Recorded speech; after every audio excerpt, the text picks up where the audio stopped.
বিধায়ক শওকত মোল্লা বিরোধীদের ঝাঁটা মেরে বিদায় করার নিদান দিয়েছেন। বিজেপি নেতা সঞ্জয় নাইক পাল্টা বলেছেন, পিপিলিকার ডানা গজায় মরিবার তরে।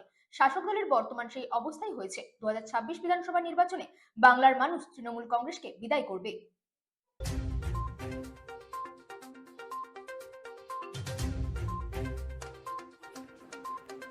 গতকাল বিকালে ক্যানিং বাসস্ট্যান্ডে একটি পথসভা অনুষ্ঠিত হয়। সেখানে প্রকাশ্য মঞ্চ থেকে বিরোধীদেরকে হুঁশিয়ারি দেন ক্যানিং পূর্বের বিধায়ক শওকত মোল্লা। তিনি বিরোধীদেরকে ঝাঁটা মেরে বিদায় করার নিদান দেন। শাসক দলের এমন মন্তব্যে কটাক্ষ করেছেন বিজেপি নেতৃত্ব। বিজেপি নেতা সঞ্জয় নাইক বলেছেন, পিপিলিকার ডানা গজায় মরিবার তরে। শাসক দলের বর্তমান সেই অবস্থাই হয়েছে। 2026 বিধানসভা নির্বাচনে বাংলার মানুষ তৃণমূল কংগ্রেসকে এমনিতেই বিদায় করবে। Bureau report, রাতদিন news network.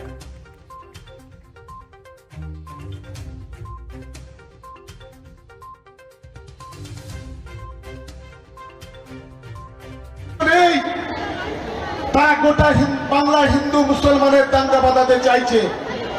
তাদের লক্ষ্য হলো মায়ের মাথার সিঁদুর মুছে দেওয়া, তাদের লক্ষ্য হলো মায়ের হাতের চুড়ি ভেঙে দেওয়া, তাদের লক্ষ্য হলো সাম্প্রদায়িকতার মধ্য দিয়ে কাউকে পিতৃহারা, কাউকে মাতৃহারা, কাউকে সন্তানহারা করা।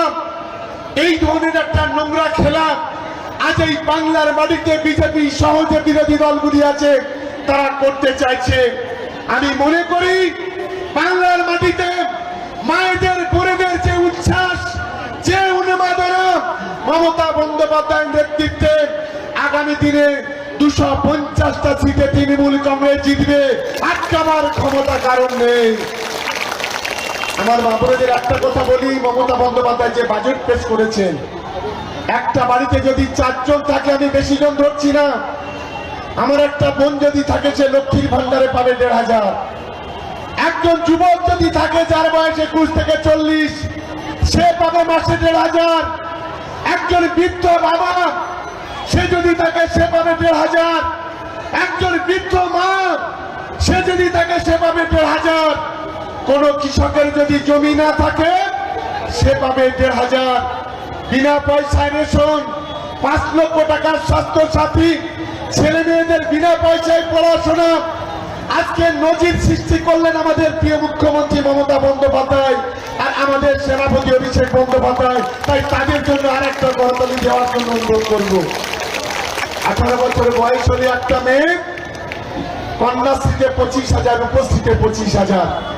কোন মেয়ে যদি 9, 10, 11, 12 পড়াশোনা করে তার জন্য 10,000 টাকা, মোবাইল কেনার জন্য 10,000 টাকা, সবুজ সাথী সাইকেল, স্টুডেন্ট ক্রেডিট কার্ড উচ্চশিক্ষার জন্য, যেটা গোটা ভারতবর্ষের মাটিতে কোন রাজ্য আজ মানুষের জন্য যে কাজ করতে পারেনি, আজ আমাদের প্রিয় দিদি মমতা বন্দ্যোপাধ্যায় আজ আপনাদের জন্য, বাংলার মানুষের জন্য সেই কাজটা করেছে।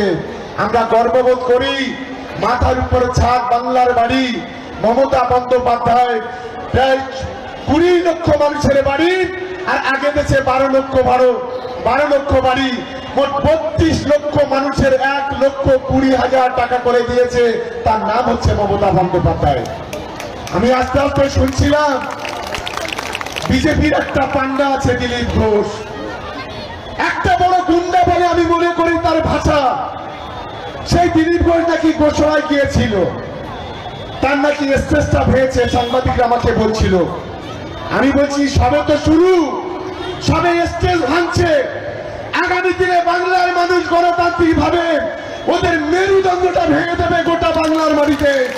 এরাই তো এসব বলবে, তার কারণ এরা মানুষের ভোটে নির্বাচিত নয়।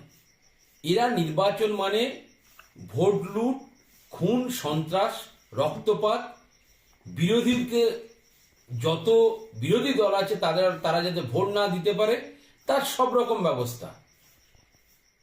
উন্নয়ন তো করেনি, আর জানে মানুষ যদি ভোট দিতে পারে তাহলে আজকের এই শওকত মোল্লা যে বিরোধীদের ঝাঁটা মারার কথা বলছে, এগুলো ঘুরে হয়তো তাদের দিকেই যাবে। তাই এই সমস্ত উল্টোপাল্টা বলছে। কিন্তু নির্বাচন কমিশন যেভাবে এসআইআর করছে, আর এসআইআর আতঙ্কে সম্ভবত শওকত মোল্লা এই সমস্ত উল্টোপাল্টা ভুলভাল বকছে।